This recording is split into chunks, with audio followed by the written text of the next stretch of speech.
তুমি কি এখন পর্যন্ত টেস্ট পেপার মেডিজি সলভ করো নাই, বা টেস্ট পেপার মেডিজি সলভ করতে অনেক কঠিন লাগতেছে, তাই না? আবার মেডিজিতে টেস্ট পেপারে শুধু সিকিউ হচ্ছে, এমসিকিউ নাই। তোমাকে একটা সলিউশন দেখাই।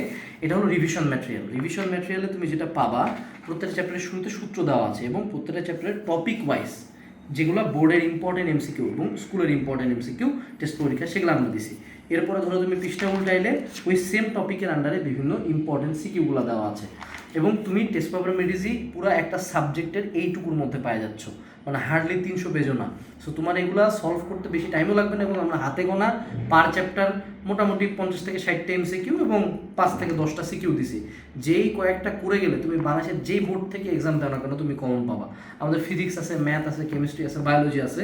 সো যদি তোমার লাস্টের দিকে আসে মনে হয় যে পরীক্ষা হলে কমন পাবো না বা পরীক্ষা খারাপ হইতে পারে কোনো কারণে, তুমি জাস্ট চোখ বন্ধ করে রিভিশন ম্যাটেরিয়ালটা এখনই অর্ডার করো। ইনশাআল্লাহ তোমার এসএসসি পরীক্ষা তুমি ফাটাই দিয়ে আসবা।